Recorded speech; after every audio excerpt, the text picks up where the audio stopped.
menjadikan keteladanan Pak Anies ini dalam cerminan kita sebagai relawan, gitu. Jadi harus benar-benar tidak ada benturan di dalam keseharian kita. Dari kata-kata juga harus dijaga, ya kan? Nah ini bahaya sekali kalau misalnya relawan sangat bikin seperti apa ya namanya, sumbu pendek. Bahaya karena apa? Pihak lain juga bisa melihat, memantau kita, bisa melihat bahwa ini karakter relawan Pak Anies seperti ini, itu jangan sampai terjadi. Jadi Pak relawan itu harus bisa mengimbangi karakter Pak Anies yang santun. Dan kita juga tidak pernah juga mau untuk menyentuh calon yang lain atau menjelek-jelekan yang lain, atau jangan juga relawan ini membuat Pak Anies dibentur-benturkan dan pemerintah, head to head dan pemerintah, kasihan, gitu. Pak Anies udahlah, kita hanya fokus bagaimana memperkenalkan Pak Anies dari elektabilitasnya supaya naik, popularitasnya supaya naik, itu bagaimana? Itu yang inti pokok yang harus kita lakukan sebenarnya. Jadi Ibu.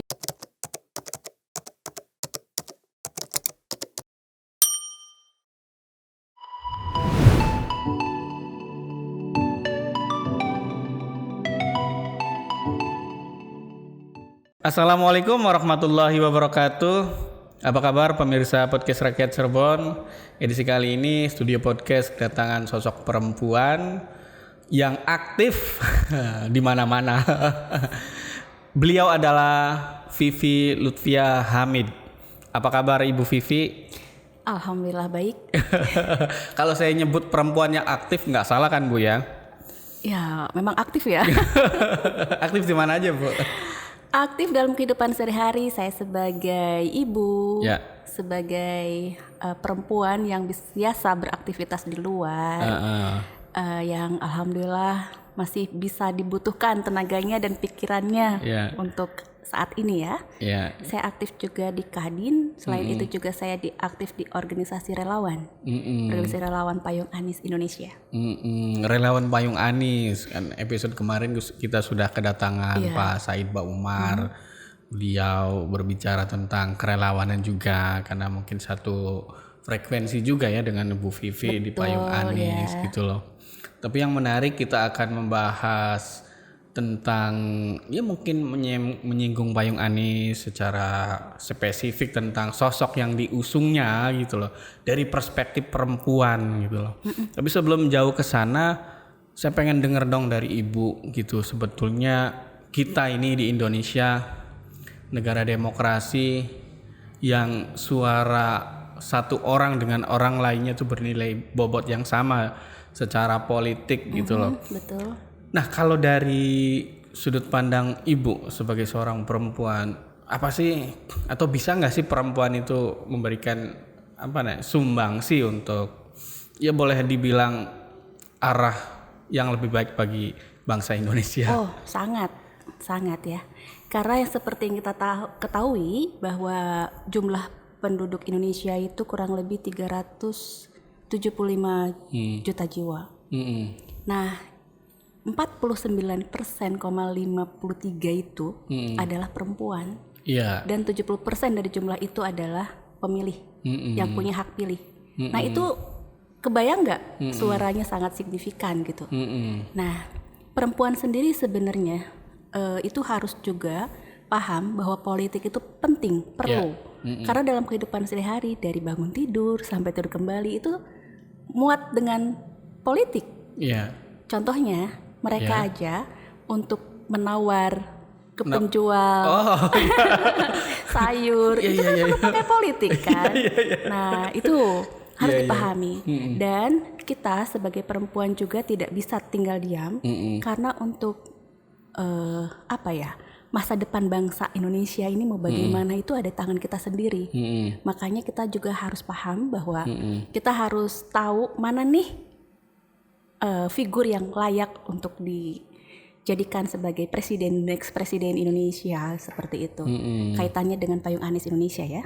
Oke, ya menarik ya, terlepas siapapun yang diusung sebetulnya bahwa perempuan itu juga harus melek politik itu adalah poin penting yang menggugah kesadaran bersama bahwa kita sudah memasuki zaman yang sama sekali berbeda dengan mungkin kakek kita atau buyut kita dulu, di mana perempuan dianggap sebagai kelas yang subordinatif, selalu di belakang laki-laki, tapi di era sekarang nampaknya tidak selalu begitu gitu kan. Bahkan bisa berperan, berkiprah di mana saja peluangnya terbuka lebar. Ya salah satunya sosok Bu Vivi ini. Walaupun beliau perempuan tapi aktivitasnya luar biasa gitu, terutama yang sekarang dilakukan di kerelawanan Payung Anis ya Bu ya. Iya, betul. Bahkan ya bersama dengan Pak Said juga tentu orang Cirebon yang mampu membuat simpul relawan di luar Cirebon, bahkan sampai menjalar ke luar daerah gitu. Itu yang saya dengar gitu, tapi saya pengen dengar ulang dari orangnya langsung nih. Apakah itu benar? Lalu bagaimana proses yang dilakukan? Ya, sebenarnya memang seperti yang sudah disampaikan di episode sebelumnya dengan Pak Said, bahwa Payung Anis ini memang dari Cirebon. Akhirnya setelah kita membentuk beberapa simpul di sini, kenapa kita nggak scale up ke nasional? Kebetulan kan ada beberapa teman di beberapa wilayah di Sumatera. Setelah saya hubungi, saya tanya dulu, bagaimana nih untuk 2024 kemana? Wah, ke Pak Anis. Wah, alhamdulillah ada yang bersambut. Yuk kita bikin simpul. Nah, awal mula memang di Jambi ya, Provinsi Jambi, Masya Allah. Animonya luar biasa, teman-teman di sana juga dalam waktu yang sangat singkat terkumpul sampai 500 lebih relawan di sana tergabung di dalam grup WA. Masya Allah, saya pikir ini hebat banget gitu. Bukan karena kita yang hebat, tapi figur yang kita bawa itu sangat hebat, gitu kan. Nah akhirnya dari hari ke hari bertambah terus, terbentuklah DPW di sana. Dari provinsi yang ada di Sumatera itu ada 10. Itu tinggal 1 yang belum, Bengkulu. Semuanya sudah ada, tinggal nanti dibentuk kepengurusannya lagi, tapi untuk titik-titiknya sudah ada semua. Dan itu Bu Vivi sendiri juga terlibat langsung dalam proses itu ya? Karena saya di OKK kan. Iya. Apa itu?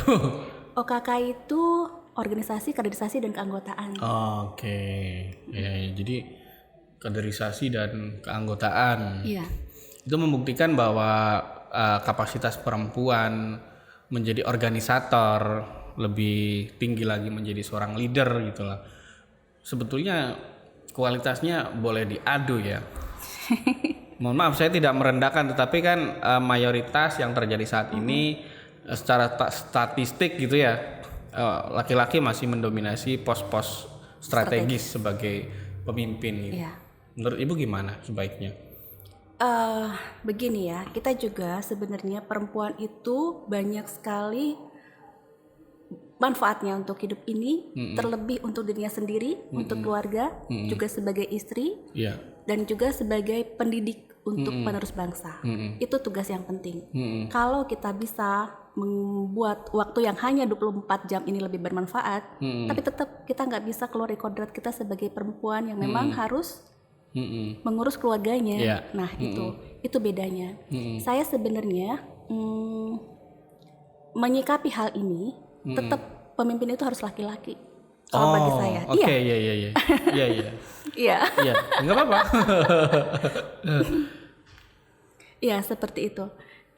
Jadi memang kalau menurut saya laki-laki adalah pemimpin untuk wanita. Perempuan boleh, tapi hanya sebagai pelengkap. Dan pola pikir perempuan juga memang tidak bisa disamakan, gitu. Karena memang perempuan terlalu banyak memakai perasaan, laki-laki lebih memakai logika. Itu yang lebih mungkin beda. Kodratnya seperti itu. Walaupun pada kenyataannya banyak juga perempuan yang lebih memakai logika daripada perasaan. Ada ya gitu. Ada juga yang seperti itu. Iya. Oke. Ya. Balik lagi ke konteks kerelawanan gitu kan. Kita sudah terutama dari Payung Anis sudah jelas siapa tokoh yang diusung gitu loh. Sejauh ini kalau dari pergerakan relawan perempuan sendiri untuk suksesi Pilpres 2024 seperti apa nih? Oh, banyak sekali ya. Ini di daerah-daerah ibu-ibu terutama emak-emak juga ya yang sebutnya emak-emak kebanyakan. Iya. Itu mereka sangat-sangat antusias yang saya lihat di daerah bahwa mereka itu kayak menemukan sosok yang memang wah ini pantas ya gitu. Ngelihatnya tuh seperti itu. Saya tuh ngelihat di beberapa tempat memang berbeda dari sudut pandangnya, tapi rata-rata mereka melihat bahwa sosok Pak Anies ini memang layak untuk diusung. Pertama karena memang Pak Anies ini karakternya juga sangat homey ya, sangat sangat cinta keluarga. Iya. Sangat cinta keluarga terlihat. Family man begitu. Terus udah kayak gitu dia juga punya karakter cerdas, berwawasan luas. Skupnya udah internasional gitu. Seperti itu. Terus yang satu lagi yang tak kalah penting, mereka juga melihat figur physically ya. Oke. Bahwa Pak Anies itu memang ganteng gitu. Ini mewakili suara emak-emak. Oh iya. Tapi pada kenyataannya setuju kan? Iya. Saya setuju saja lah. Iya. Memang naluri emak-emak begitu ya. Lihat. Ya tentu bukan itu prioritasnya. Iya, secara keseluruhan bagus. Gitu. Mudah-mudahan dengan nanti insya Allah Pak Anies terpilih menjadi next presiden Indonesia bisa lebih baik lagi. Ya. Menarik ya. Jadi perempuan juga punya kesempatan untuk sama-sama membangun bangsa melalui hak suaranya. Karena kan Bu Vivi tadi sempat singgung. Jadi politik itu sebetulnya nggak asing bagi perempuan karena sejak bangun tidur pergi ke pasar tawar-menawar dengan penjual terong pun itu sudah menjadi proses politik. Artinya ada siasat itu kan untuk menemukan keuntungan terbaik bagi artinya politik sendiri kan siasat. Ya, siasat. Siap. Karena Bu Vivi adalah orang Cirebon gitu ya Bu ya. Saya pengen berbicara tentang Cirebon lah ya. Dari gerakan emak-emak Cirebon gimana? Gerakan emak-emak Cirebon kita terkumpul juga ada dalam Peluru Anies. Ya, alhamdulillah membernya sudah ada. Kita punya grup sendiri. Sebenarnya gerakan yang sering dilakukan adalah ke masyarakat yang kecil-kecil berbagi nasi, terus mengumpulkan teman-teman UMKM seperti itu. Jadi tetap bergerak terus. Itu yang sudah dilakukan gitu ya, dan membernya juga semakin bertambah dari hari ke hari, alhamdulillah. Oke, siap. Nah, ide besar dari pembentukan Payung Anies tentu saja selain mengusung sosok Anies Baswedan menjadi calon presiden 2024, juga kan sering disinggung bahwa ini adalah wadah pemberdayaan bagi sesama, wadah pemberdayaan bersama lah bagi seluruh siapapun yang tergabung dalam forum itu. Apa yang dilakukan untuk pemberdayaan itu? Oh ya, ini memang yang terbentuk di DPW daerah itu ada beberapa ya, terutama di Sumatera, di Makassar juga ada. Saya cerita sedikit tentang DPW. Silakan. Di Sumatera saya sebutkan tadi itu udah ada beberapa, tertinggal yang Bengkulu, terus Makassar sudah ada, terus kesininya itu ke Jawa Timur lagi dibentuk, Jogja lagi dibentuk, sama Jawa Tengah dan Banten dan Jabodetabek dan Jawa Barat tentunya. Nah, kami terutama saya sendiri berharap bahwa kita tidak hanya ada di Payung Anies ini bahwa hanya mengusung Pak Anies. Memang utamanya begitu. Kita mengusung Pak Anies gerakan politik ya, utamanya adalah gerakan politik. Utamanya adalah gerakan politik. Tapi kita juga ingin bahwa kita ini ada lebih bermanfaat untuk yang lain. Terutama bermanfaat untuk teman-teman di daerah. Misal, kedepannya insya Allah kala kita ada kunjungan ke daerah, kita membawa beberapa teman-teman pengusaha di sini. Di sana juga dikumpulkan teman-teman pengusaha di sana. Kita bikin forum bisnis. Nah itu lebih enak, head to headnya enak. Apple to apple, business to business, B2B-nya enak di situ nanti terbentuk. Semoga dengan hal tersebut nanti kan apa sih yang ada di daerah, komoditas apa sih yang di daerah yang bisa diangkat Iya. gitu. Mm-mm. Seperti itu. Mudah-mudahan berjalan. Iya, iya.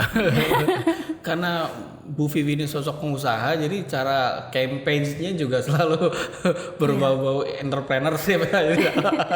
Tapi itu menurut saya unik karena ya mungkin belum banyak tokoh-tokoh yang ketika mengampanyekan seseorang itu juga melibatkan ada gerakan ekonominya gitu loh. Ya politik yang murni politik, yang penting mengumpulkan massa di suatu lapangan, tokohnya berbicara atau Berbagi kaos gitu. berbagi kaos mungkin gitu. Ada musik kan, Ada bisa musik, dangdutan bisa gitu. Kebanyakan seperti itu, Iya. tapi yang ini beda gitu. Ya, makanya Saya kita akui pengen beda. berpola yang beda. Iya, Berbeda. Setidaknya masyarakat itu merasakan manfaatnya. Sebelum aja sudah merasakan manfaatnya, apalagi nanti kan gitu. Ada bergainingnya dong, gitu kan. Sekarang aja mereka alhamdulillah terjalin hubungannya apa? Hubungan karena hati. Iya. Touch by heart gitu Iya, kan. Jadi mereka juga ngerasa bahwa memang ada di Payung Anis ini suatu hal yang beda, Iya. nyaman, Oke. itu yang kita lakukan. Jadi kemungkinannya 3 gitu. Kalau Pak Anies jadi presiden, kalaupun tidak jadi presiden minimal simbol-simbol ekonomi baru terbentuk. Betul, tetap aja pemberdayaan ekonomi masyarakat kan jadi akhirnya bergulir. Dan yang kemungkinan yang ketiga Pak Aniesnya jadi presiden, Lebih baik lagi. ekonominya jadi. Gitu. Iya, itu menarik gitu ya. Iya. Oke, sejauh ini sudah dipetakan belum Bu daerah-daerah yang punya katakanlah komoditas strategis untuk dijadikan B2B ya? Jambi. Apa keunggulannya? Di Jambi saya tertarik dengan Danau Sipin ya. Ya. Di sana itu ada Danau Sipin dan ada banyak juga tumbuh eceng gondok. Itu saya Ya. sangat tertarik. Kenapa? Apa menariknya eceng gondok? Betul. Buat Memang dimakan? itu sampah, dimakan nggak bisa. Oh, ecengnya. Eceng Tapi gondok. warga kita makan eceng, Bu. Oh iya. kayak kangkung, genjer gitu kan Genjer ya. jenis tanaman yang tumbuh di rawa. Iya, jadi eceng gondok itu bisa dimanfaatkan untuk komoditas barang-barang ya, seperti tas, ikat pinggang gitu, Iya. aksesoris gitu kan. Kalau misalnya saya pikir, kalau misalnya kita bisa menerjunkan orang yang paham bagaimana mengolah eceng gondok menjadi suatu produk yang bisa bernilai jual tinggi, why not gitu. Di sana ada barangnya, manusianya ada. Tinggal kemauan kitanya yang memang harus terus dimaksimalkan gitu. Untuk masalah buyer, kita cari. Iya. Toh banyak juga eceng gondok untuk bisa diekspor. Iya. Nah itu link-link ke sana kita ada. Kenapa nggak dimanfaatkan? Kan kayak sayang sekali gitu. Jadi secara teknis eceng gondoknya diambil, dikeringkan, kemudian Iya. dibentuk kerajinan begitu ya. Betul. Nanti kan ada pencelupan untuk pembersihan, Iya. ada untuk dikasih lem gitu ya, dicelupin banyak tahapannya. Tapi tahapan-tahapan itu kalau dikerjakan dengan ahlinya dan benar, Iya. itu akan bagus hasilnya. Gitu. Jadi ekonomi padat karya Bu ya, Padat karya. melibatkan banyak sumber daya manusia di situ. Iya, Gitu. jadi mereka kan akhirnya akan mandiri secara finansial daerah yang di sana. Iya, Bagus iya. juga kan. Iya, Dari oke, kita oke. akan bisa mengurus dari hulu ke hilir. Dari pertama mulai dari masalah permodalan kita kenalkan dengan perbankan, kan ada KUR ya, itu bisa terus nanti kita awasi, kita mungkin mendatangkan ahli yang untuk ini. Saya sendiri kan memang nggak bisa ya, cuman Apalagi saya Bu. Cuman- Saya makan. Karena enak eceng gondok itu ternyata bisa dikonsumsi juga. emang betul. Maksudnya ada jenis eceng yang bisa dikonsumsi. Sekarang saya orang kampung kan jadi sering. Menganggapnya genjer, nggak bisa bedain antara eceng dan genjer. Oh iya. Lanjut Bu. Iya, jadi nanti setelah itu eceng gondok berubah wujud jadi oke. barang-barang yang memang layak untuk dijual, diekspor seperti itu. Yang enak siapa, yang senang siapa, semua. Kita yang ikut melihatnya pun akan senang gitu. Dan yang paling penting adalah ketika eceng gondok terlalu banyak menggenangi danau justru malah nggak bagus buat danaunya ya Bu ya. Iya, itu mengganggu, sangat kan? mengganggu memang. Danaunya tertutup, kemudian suplai oksigen ke air juga semakin Kurang, berkurang. ikan-ikan mati. Ikan-ikannya juga produktivitasnya menjadi rendah. Betul, nah itu. Iya. Tapi kan dari segala hal, walaupun itu jadikan seperti hambatan atau memang sampah gitu yang memang harus dibuang, tapi kan ada pemanfaatannya. Karena justru nanti ecengnya itu akan dicari kalau sudah jadi kan. Nah prosesnya ini memang luar biasa, butuh apa ya? Butuh kerja yang luar biasa dan kerja kompak, bukan hanya satu pihak saja. Semoga Pak Anies Baswedan mendengar ya. Ada ide unik nih dari Cirebon. Siap, oke. Terus selain Jambi maksud saya. Selain Jambi, memang ada rencana kita ada roadshow. Mungkin nanti setelah melihat dulu pembentukan DPW biar sekalian Sumatera langsung didatangi gitu. Nah itu pembentukan DPW yang sudah terbentuk baru 4. Yang lain masih formatur, masih membentuk pengurusnya. Masih butuh pematangan masih ya. pematangan. Nanti kalau sudah matang. Kalau di Jawa Barat atau di Cirebon lah, Cimaja Kuning gitu loh. Campaign untuk B2B-nya ada nggak potensi yang sebetulnya bisa dikembangkan gitu? Sebenarnya ada ya, tapi kan di sini sudah banyak orang yang memang lebih qualified, yang lebih ini di sini. Iya. Ya, jadi beda. Iya juga sih. Di sini sudah Ya artinya di sini tinggal mengoptimalkan saja, tidak perlu memulai. Kalau mungkin di daerah-daerah lain kayak Jambi juga perlu dimulai gitu, kemudian ada proses optimalisasi di situ. Begitupun mungkin dengan daerah-daerah lain kali ya Bu ya, yang secara ekonomi belum begitu terlihat pesat gitu. Kalau di Cirebon memang ya salah satu yang Pulau Jawa kan. Pulau Jawa udah you know lah. Oh iya, karena sudah perbandingan per kapitanya jadi berbeda. Provinsi dengan provinsi, daerah dengan daerahnya juga beda. Tapi kita berharap ada kemerataan ekonomi lah di seluruh penjuru. Itu karena rasa gimana ya? Kita memang relawan. Mereka relawan, kita semua relawan sama. Rp0, betul-betul Rp0. Bahkan kita yang harus siap untuk mengorbankan waktu, tenaga, pikiran, materi itu udah hal biasa, gak masalah. Tapi di saat kita melihat, mungkin karena saya sendiri dulu ada di HIPMI Peduli terus ngerasanya nyambung, nyaman, pemberdayaan ekonomi seperti itu, rasanya wah, ada kepuasan tersendiri gitu. Kalau bisa membangun, bagaimana nih suatu daerah bisa lebih maksimal lagi, teman-teman di sana lebih produktif lagi, gitu. Lebih ada kepuasan tersendiri. Nah makanya ini Payung Ani sendiri saya rasa sebagai kendaraan yang pas, gitu. Jadi kita pendekatannya juga lewat hati, nggak sekedar hanya untuk politik. Memang itu utamanya. Tapi apa salahnya ya kan? Bisa lebih bermanfaat. Jadi yang bersambut ya, politiknya jalan, yang lain juga bisa dijalankan. Oke, itu kan rencana kampanye darat. Sekarang kita sudah memasuki era 4.0 bahkan menuju 5.0 gitu lah. Era yang semuanya serba digital, dan sampai sekarang juga black campaign yang ada di media sosial juga masih kita temui di keseharian dan lain sebagainya. Saya sudah pernah bilang ke Pak Said soal ini sebetulnya terkait dengan Anies Baswedan. Ada yang memang suka gitu ya, artinya memberikan kesan yang suka lah ya gitu, menyukai, mengapresiasi. Tapi di sisi lain juga ada yang memang secara sengaja atau tidak terkoordinir atau inisiasi pribadi gitu, memang nadanya menyerang sosok yang diusung gitu loh. Nah ibu-ibu kan biasanya paling gemes tuh dengan yang begitu-begitu tuh, cepat viral gitu kan, karena mudah disentuh lah ya hatinya gitu loh.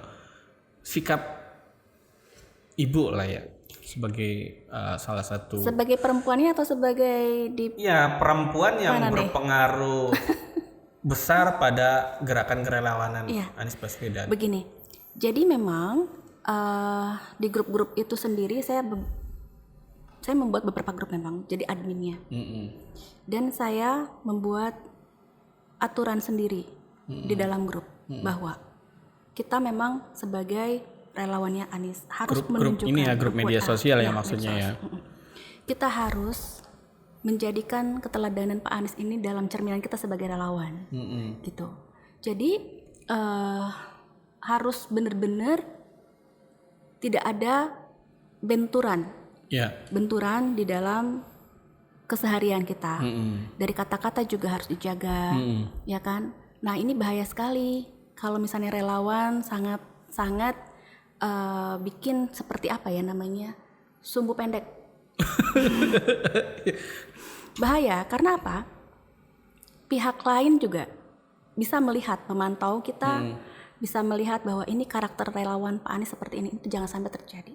Jadi Pak relawan itu harus bisa mengimbangi karakter Pak Anies yang santun. Dan kita juga tidak pernah juga mau untuk menyentuh calon yang lain atau menjelek-jelekan yang lain, atau jangan juga relawan ini membuat Pak Anies dibentur-benturkan dan pemerintah, head to head dengan pemerintah, kasihan, gitu. Pak Anies udahlah, kita hanya fokus bagaimana memperkenalkan Pak Anies dari elektabilitasnya supaya naik, popularitasnya supaya naik, itu bagaimana? Itu yang inti pokok yang harus kita lakukan sebenarnya. Jadi ibu-ibu juga selalu saya ingatkan supaya jangan terlalu terpancing kalau hal itu terjadi.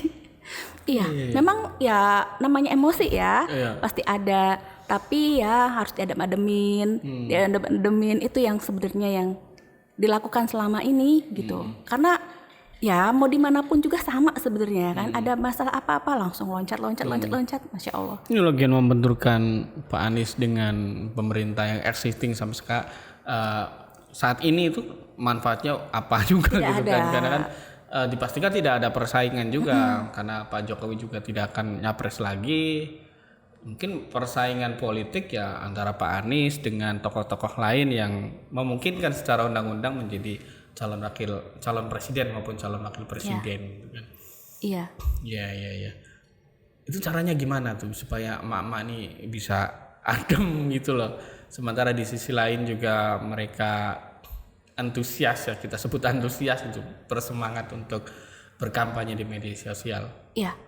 Kita bisa punya aturan sendiri. Bikin rules-nya. Ada. Jadi kalau ada yang gimana diingatkan, dikirim, diingatkan. Justru kalau misalnya ada yang memang omongannya kasar, seperti itu kita japri, saya japri juga langsung, saya ajak ngobrol, apa sih manfaatnya gitu kan, sangat nggak penting banget, justru sangat menjatuhkan gitu. Nah itu memang yang harus kita awasi benar-benar, karena kita nggak mau itu jadi virus buat yang lainnya. Satu dibolehkan, ternyata ini ngerasa yang lainnya seperti wah itu juga boleh. Malah ikut-ikutan. Makin banyak gitu. Makin banyak. Tapi selama ini nggak ada masalah kok. Ya. Adem-adem aja. Ya cuma. Nggak ada masalah yang signifikan gitu. Adem itu karena memang masanya masih adem gitu.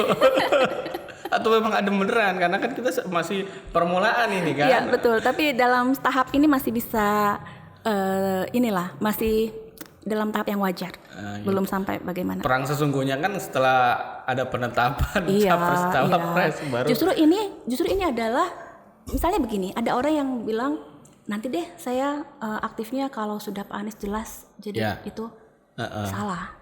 Perjuangan tuh dimulai dari sekarang. Di saat Pak Anies belum mendapatkan dukungan dari partai-partai. Alhamdulillah sekarang sudah ada dan insya Allah juga akan tambah lagi. Itu justru adalah kerja keras kita di awal dari sini.